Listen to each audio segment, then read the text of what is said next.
నమస్తే, welcome to our channel. నేను మీ పద్మావతి. ఈ రోజు మనతో పాటు ప్రముఖ ఆధ్యాత్మికవేత్త మరియు శ్రీచక్ర ఉపాసకులు మణికంఠ శర్మ గారు ఉన్నారు. మరి గురువు గారితో మాట్లాడి చంద్రగ్రహణం గురించి పూర్తి వివరాలు తెలుసుకుందాం. మీరు కూడా వీడియోని ఎక్కడ కూడా స్కిప్ చేయకుండా కంప్లీట్ గా చూసేయండి. నమస్కారం గురువు గారు. పరమేశ్వరార్పణమస్తు. గురువు గారు, గతంలో మనకి సూర్యగ్రహణం వచ్చింది కానీ మన ఇండియాలో రాలేదు కాబట్టి నియమాలు ఏం పాటించక్కర్లేదు అని అన్నారు. కానీ ఇప్పుడు చంద్రగ్రహణం వస్తుంది, అది మనకు కూడా ప్రభావితం చూపిస్తుంది.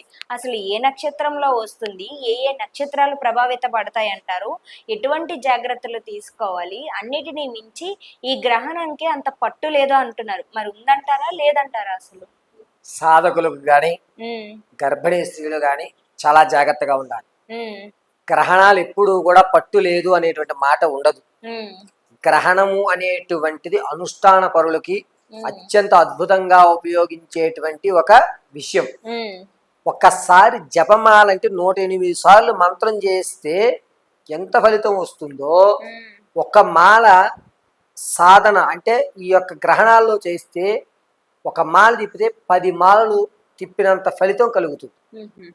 అందులోనూ భాద్రపద మాస పౌర్ణమి రోజు ఆదివారము ఈ యొక్క సంపూర్ణమైనటువంటి రాహుగ్రస్త చంద్రగ్రహణం ఏర్పడుతుంది. అత్యంత పట్టు ఉన్నటువంటిది, ఎక్కువ శాతం ఉన్నటువంటి సమయం కూడా సాయంత్రం వేళ 9:56 ప్రారంభమవుతుంది. రాత్రి సమయంలో 9:56 సాయంత్రం 5:43 భోజనాలు పూర్తి చేసేసేయాలి. ఆ తర్వాత తినకూడదు. 9:56 స్నానం ఆచరించాలి. దాని గ్రహణ పట్టు స్నానము అంటారు. అక్కడ నుంచి మీ యొక్క అనుష్ఠానం గాని, మీ ఇంటి దేవుడి దగ్గర గాని కొబ్బరి నూనెతో దీపం వెలిగించుకుని మంత్రజపం చేసుకోవాలి. ఒకవేళ మంత్రజపం లేదు అని అంటే కనుక శ్రీమాత్రే నమః అని గాని, నమో నమ శివాయ నమో నమః అని గాని, నమో నారాయణాయ నమః గాని, శ్రీరామ అని గాని ఎవరికి తోచినటువంటి మంత్ర శబ్దం వారు చేసుకోవాలి. దీనివల్ల పాజిటివ్ వైబ్రేషన్స్ ఇంట్లో ప్రజ్వలిల్లి గ్రహణం పడుతున్నప్పుడు చెడు వ్యవస్థలు లోపలికి ప్రవేశించే అధికారం ఉంటుంది. అటువంటివి లేకుండా మనల్ని రక్షిస్తాయి. అంటే జాతకుడి యొక్క గ్రహ సంచారం ఉచ్చ స్థాయిలో ఉన్నవి బలహీన పడతాయి. రన్నింగ్ రేస్ లో పరిగెడుతున్న వాడికి ఒకసారి అలసట వస్తుంది, కాలు తొట్టుబాటు పడుతుంది, ఇటువంటి పడి అతను ఓడిపోతాడు. అలాగే గ్రహణంలో కొన్ని రాసులు కొన్ని నక్షత్రాల్లో ఉండడం వల్ల అవి క్షీణించేటువంటి అవకాశం ఏర్పడుతుంది. అందుకని మంత్ర జపం చేసుకోండి అని చెప్తారు. ఇప్పుడు 7వ తారీఖు 9వ నెల 2025 భాద్రపద పౌర్ణమి ఆదివారం రోజు గ్రహణం. ఆ రోజు రాత్రి 9:56 మంత్ర జపం ప్రారంభం చేయాలి. చేసుకుని గ్రహణము అనేటువంటిది 12:22 నుంచి 1:26 పూర్తిగా పెట్టేస్తుంది. విడుపు ఎప్పుడు వస్తుంది? 3:30 గ్రహణం ఉండే పట్టుస్తాను అన్నమాట. 1:23 వదులుతుంది. గ్రహణం పట్టి మళ్ళా విడవడానికి 3:30 సమయం. అంటే ఎంత మంత్ర జపం చేయొచ్చు, ఎంత అనుష్ఠానం చేయొచ్చు ఆలోచించుకోండి. 3:30 గ్రహణం ఎప్పుడు వదిలిపెడుతుంది? రాత్రి 1:23 వదిలిపెడుతుంది. ఎవరెవరికి ఈ యొక్క గ్రహణం సంచరిస్తోంది అంటే శతభిష నక్షత్రం వారికి, పూర్వభద్ర నక్షత్రం వారికి ఈ యొక్క గ్రహణం అనేటువంటిది ఏర్పడుతుంది.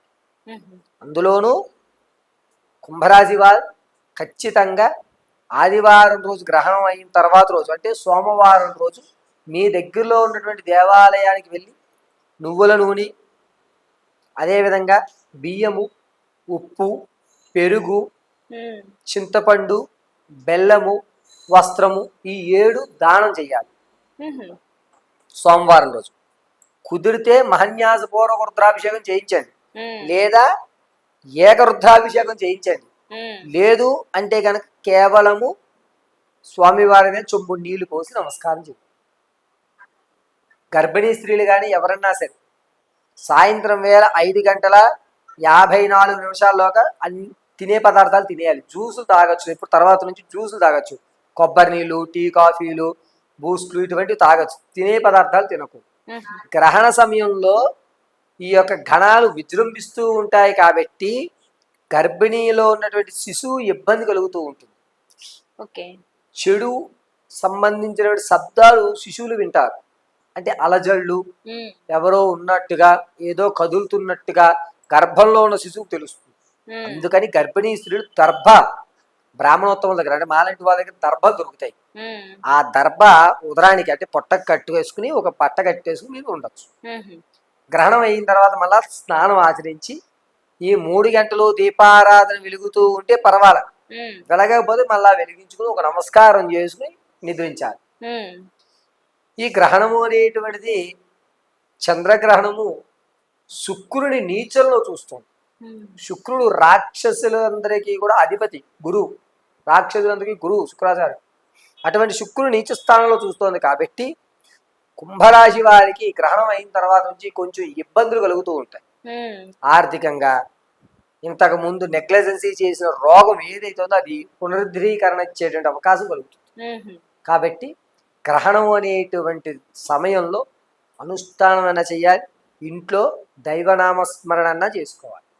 గురువు గారు, ఇప్పుడు గర్భిణీ స్త్రీలు ఎటువంటి నియమాలు పాటించాలి? ఒకవేళ వాళ్ళు పాటించలేకపోతే ఎటువంటి దోషాలు తగులుతాయి? ఒకవేళ వారు పాటించాలి అని అనుకున్నప్పటికీ పాటించే స్థితిలో వారు లేకపోతే, అనారోగ్య సమస్య కానీ ఇంకేదైనా సమస్యతో ఇబ్బంది పడుతూ ఉంటే వారి ప్లేస్లో రీప్లేస్గా ఇంకెవరైనా చెయ్యొచ్చు అంటారా? అసలు ఇందులో రీప్లేస్మెంట్ అనే వ్యవస్థ ఉండదు. గర్భిణీ స్త్రీలు నీటికి సంబంధించింది అంటే ద్రవ పదార్థాలు ఏదైనా స్వీకరించవచ్చు, ఘన పదార్థాలు స్వీకరించడానికి ఉండదు. 3 గంటలే కదా, కాస్త ఓపిక పట్టండి. లేదు దీనివల్ల వచ్చే ప్రమాదం ఏమై ఉంటుంది అని అంటే, పిల్లవాడు బొర్రుతో గాని, అంటే ముక్కు ఏకవై బొర్రుతో గాని, లేకపోతే కనుక పేగు 2 మెల్లో వేసేసుకోవడం కానీ, కాళ్ళ దగ్గరికి వచ్చేసరికి ఈ వ్యవస్థలు అతుక్కోవడము, లేకపోతే కాళ్ళ దగ్గర కాళ్ళకు ఉన్నటువంటి వ్యవస్థలు అతుక్కోవడం కానీ, చెవు ఇక్కడికి వచ్చి కట్ అవుతుంది, లేదా ఇలా సొట్టగా వస్తుంది, లేదా ఇలా చిన్నగా రావడం జరుగుతాయి. ఖచ్చితమండి. అందుకోసమే నియమాలు పాటించండి అంటారు. దీనికి ఏమైనా ప్రామాణికం ఉందా అని కూడా క్వశ్చన్ చేయొచ్చు. దీనికి చరిత్రాత్మకమైన ప్రామాణికం ఉంది, దాన్ని చర్చించుకోవడానికి మరొక వీడియోలో మనం చూద్దాం ఎందుకు చూస్తాయి అని. ఇది ఖచ్చితంగా మనము పాటించేటువంటి నియమానికి రీప్లేస్మెంట్ ఉండదు. నిజంగా గురుగారు చాలా చక్కగా వివరించారు. అయితే గ్రహణం ఏ నక్షత్రంలో వస్తుంది, ఏ సమయానికి వచ్చి ఏ సమయానికి పట్టు విడిపోతుంది, నియమాలు అన్నిటినీ కూడా చాలా చక్కగా వివరించారు. కానీ గ్రహణం రోజు వీలైనంత వరకు అందరూ జాగ్రత్తగా ఉండండి, ఇళ్లలో నుంచి బయటకు రావద్దు, సురక్షితంగా దేవుడి గుళ్ళో కూర్చొని మంత్ర జపం చేసుకోండి, మీ ఇష్ట దైవాన్ని ఆరాధించుకోండి. అండ్ మీరు కూడా మాకు చాలా చక్కగా వివరించండి. మీకు కూడా ధన్యవాదాలు. పరమేశ్వరార్పణమస్తు. సాధకులకు గాని గర్భిణీ స్త్రీలు గాని చాలా జాగ్రత్తగా ఉండాలి. గ్రహణాలు ఎప్పుడు కూడా పట్టు లేదు అనేటువంటి మాట ఉండదు. గ్రహణము అనేటువంటిది అనుష్ఠాన పరులకి అత్యంత అద్భుతంగా ఉపయోగించేటువంటి ఒక విషయం. ఒక్కసారి జపమాలంటే 108 సార్లు మంత్రం చేస్తే ఎంత ఫలితం వస్తుందో, ఒక మాల సాధన అంటే ఈ యొక్క గ్రహణాల్లో చేస్తే ఒక మాల తిప్పితే 10 మాలలు తిప్పినంత ఫలితం కలుగుతుంది.